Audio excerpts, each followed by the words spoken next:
Man can be defined on several planes. You can be defined from a biological plane. But the full potential of a man cannot be captured in the biological definition of a man. Because we are not just animal beings.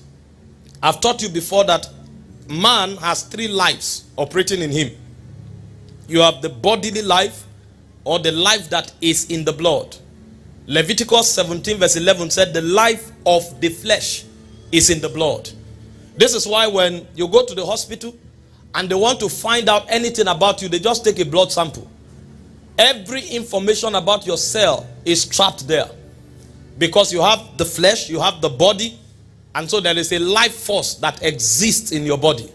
The food you eat is designed to energize your physical body. But you are bigger than that.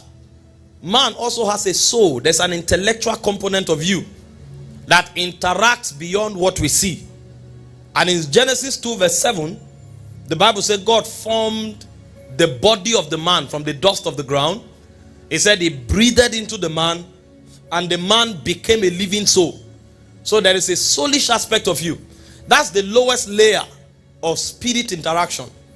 When a man is interacting with the spirit realm, the soul of necessity will participate in that interaction. So in the soul you have the will, you have the emotions, and you have the mind.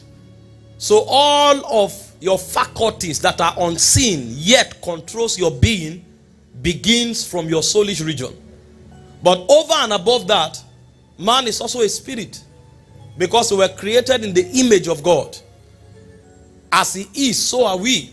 We were formed in his likeness. In Genesis 1:26, he said, God said, let us make man in our own image, after our likeness. And Jesus speaking in John chapter 4 from verse 24, he said, God is a spirit, and they that worship him must worship him in spirit and in truth. So if man is created in the image of God, then man is also a spirit. And so we have the blood life, or the bodily life, which is called bios. We have the soulish life, which is called suke, and then we have the spirit life, which is called zoe.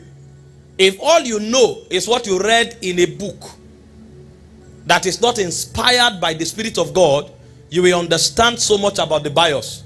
Most of our doctors, our lab scientists, our psychologists, our physiologists, our anatomists, they are masters of the body life.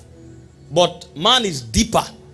When you go into psychology, you begin to talk about the soulish life. And even at that level, psychologists are limited, because there are many aspects of the soul that is aided by spirits. And that's why any disease that is schizophrenic in nature, they are helpless.